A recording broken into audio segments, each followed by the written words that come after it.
All right, so are you ready to dive into some serious intellectual adventure? Always up for a challenge, especially when it comes to G.K. Chesterton. You got it, because today we're going to be tackling his book, Orthodoxy. One of my favorites. Really. Oh, yeah. I got to say, I was surprised when I went back and reread it recently. What struck you? It's just how relevant a lot of his ideas still feel, even though it was written, over a century Oh, ago. absolutely. Chesterton had this uncanny ability to cut through the noise and get to the heart of the human experience. Yeah, and he does it with such wit and playfulness. Right. You never feel like you're being lectured to. No, not at all. It's more like he's inviting you into this ongoing conversation, this kind of lively debate about the big questions. And he's not afraid to challenge your assumptions. That's for sure. So in this deep dive, we're going to be focusing on chapters 1 through 9, which lay out some of his most provocative and, I think, enduring arguments. It's a great place to start, especially if you're new to Chesterton, because he really dives right into the heart of his worldview. He does. And he wastes no time in throwing out a curveball right from the beginning. You're talking about that encounter with the publisher. Yeah, where the publisher says, that man will get on. He believes in himself. And you'd think Chesterton would agree, right? Self-belief as a path to success? It seems like such a common sense notion in our modern world. Right, exactly. But Chesterton takes that seemingly harmless statement and uses it to launch this full-on assault on the very idea of self-belief as a reliable guide. He was master of turning expectations upside down. That's for sure. So how does he make that leap from self-belief to, well, to what? To the idea that those who have unwavering faith in their own intellect, those with what he calls complete self-confidence, are actually quite similar to patients in an asylum. Okay, now that sounds a little extreme, don't you think? It does on the surface, but remember, Chesterton was all about paradox. Right, of course. He saw this strange connection between those who cling to these rigid belief systems, whether it's unwavering self-belief or strict materialism, and those who've constructed these realities that are kind of detached from the bigger picture. So it's like they build these mental walls around themselves thinking they've got it all figured out. Exactly, and they become so good at defending those walls that they shut out any information that might challenge their worldview. Which can be dangerous. It can, because it leads to what Chesterton calls spiritual contraction, this shutting off from the world's richness and complexity. Okay, I see where you're going with this. So where does Christianity fit into all of this?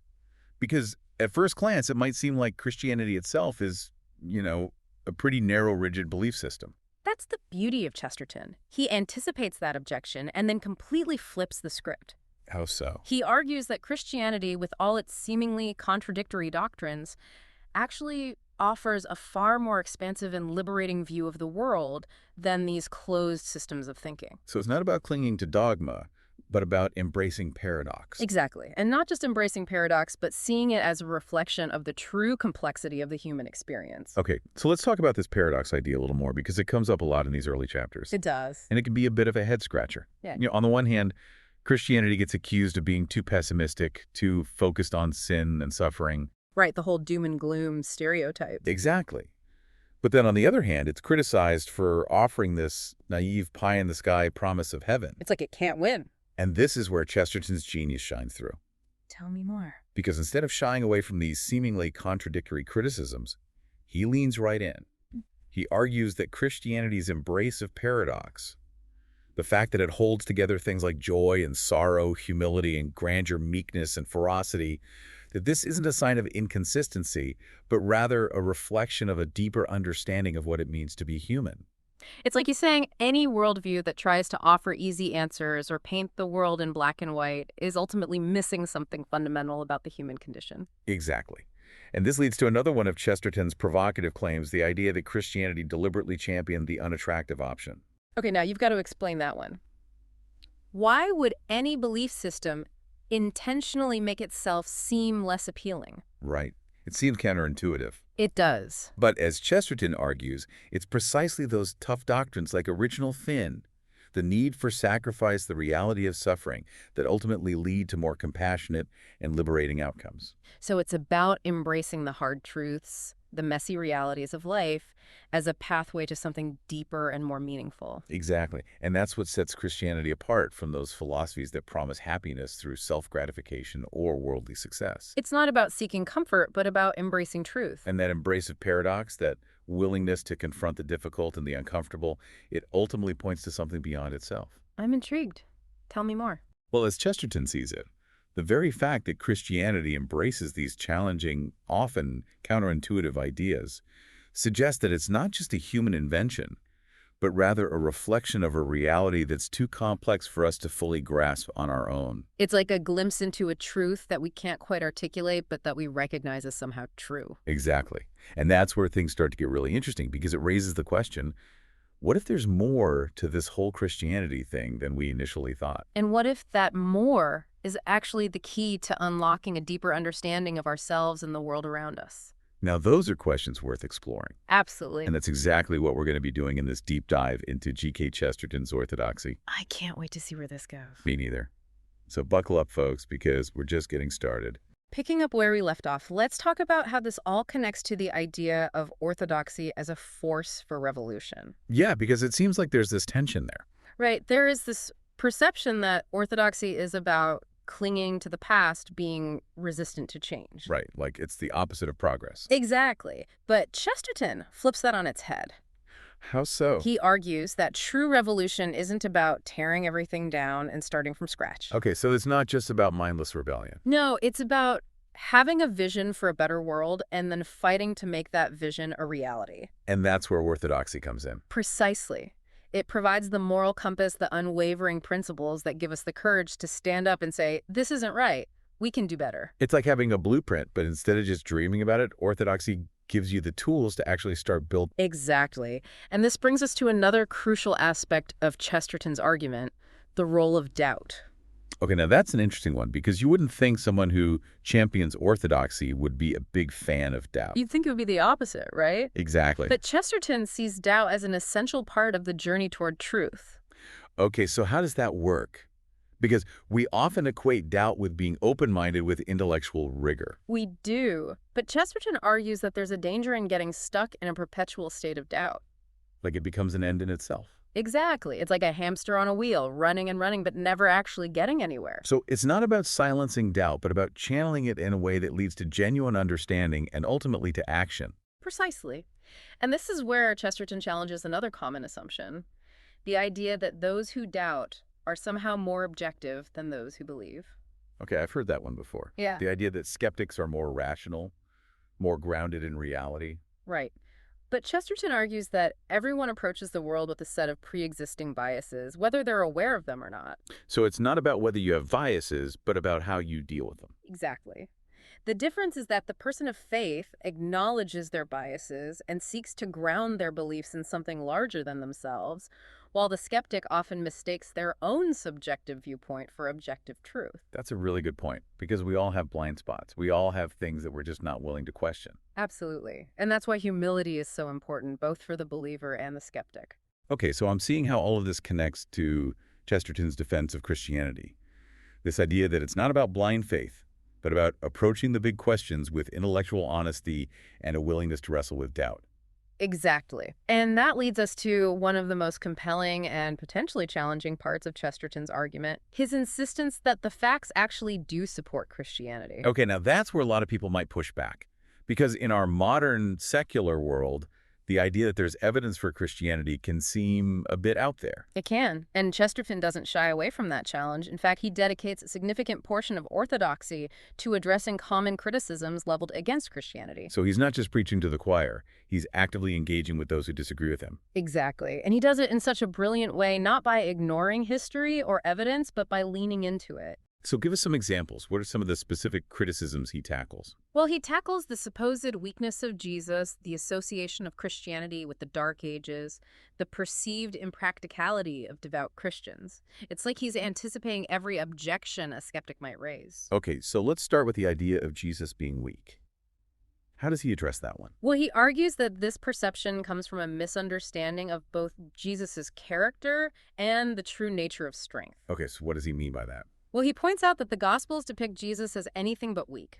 He confronts hypocrisy, he overturns tables in the temple, he willingly goes to his death knowing that his sacrifice will ultimately redeem humanity. So it's like people mistake gentleness for weakness, but true strength is often about restraint. about choosing compassion over aggression. Precisely. And Chesterton goes on to dismantle the notion that the Dark Ages were a result of Christian influence. Okay, because that's a common one, right? This Yeah. idea that Christianity stifled intellectual and cultural progress. Exactly. But Chesterton points out that this period was actually marked by significant advancements that laid the groundwork for the Renaissance. So he's challenging this kind of simplistic narrative of history, He is, and he's also challenging the idea that Christianity is impractical. which is another common criticism, right? Yeah. The idea that it's all well and good to talk about loving your enemies and turning the other cheek, but in the real world, that's just not feasible. That's the argument. But Chesterton argues that it's precisely the seemingly impractical doctrines, like loving your enemies, turning the other cheek, putting others before yourself, that have led to some of the most profound social and humanitarian advancements in history. It's like he's saying that true progress doesn't come from following the path of least resistance, but from embracing the difficult, the countercultural, the seemingly impossible. Exactly. And this is where Chesterton's argument takes another surprising turn.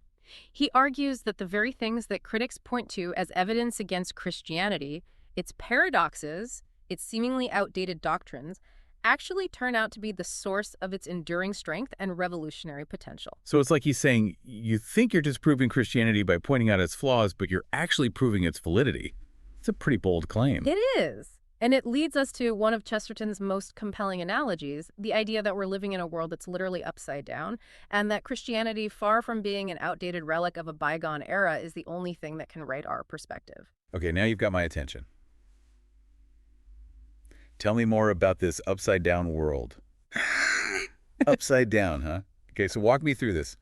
What does that even mean, living in an upside down world? Well, it's like this. Think about how often we chase after things that are supposed to make us happy. Pleasure, success, that kind of thing? Exactly. But then even when we achieve those things, There's still this sense that something's missing. right, like we're on a treadmill going nowhere fast. And it's not just individuals, right? Yeah. It feels like something's off kilter with society as a whole. Absolutely. And Chesterton would say that's because we've gotten our priorities mixed up. Oh, so? We've elevated the fleeting and superficial above the enduring and profound. We're so fixated on avoiding suffering. That we've lost the capacity for true joy. Exactly. We're like children staring through a telescope the wrong way around. Oh, I love that analogy. Sorry. Everything appears small and distant, and we wonder why the world seems so dull and lifeless. Because we're so busy focusing on the wrong things. Precisely. But then imagine that child turning the telescope around. Suddenly everything comes into focus. Exactly. The colors are vibrant, the details are crisp, and the world is alive with wonder. Okay, so how does Christianity fit into all of this? Chesterton would say that Christianity is like turning that telescope around. It allows us to see the world and our place in it with a clarity and vibrancy that we couldn't access before. Precisely.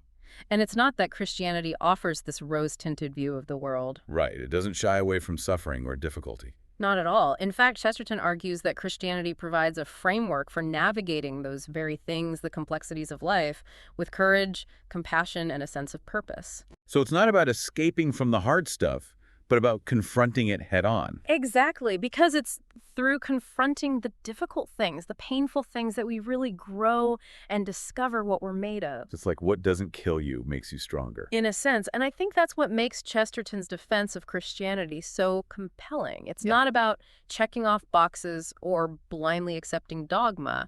It's about embarking on this adventure, this journey of faith that's full of paradoxes and challenges, but that ultimately leads to a richer, more meaningful existence. Exactly. And that's what he calls the romance of orthodoxy, this intellectually rigorous but also deeply joyful way of looking at the world. It's about embracing the mysteries of life with open arms and a willingness to be surprised. Precisely. And I think that's a message that's just as relevant today as it was a century ago.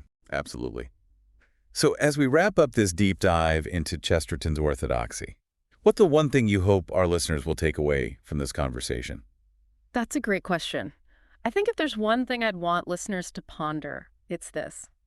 If, as Chesterton argues, orthodoxy with all its paradoxes and seemingly outdated ideas actually holds the key to a more joyful, meaningful, and even revolutionary way of being in the world, what might we be missing by dismissing it as irrelevant or outdated? What a great question to leave us with. Thanks so much for joining me on this deep dive into G.K. Chesterton's orthodoxy. The pleasure was all mine. And to our listeners out there, keep those minds churning, and we'll catch you on the next deep dive.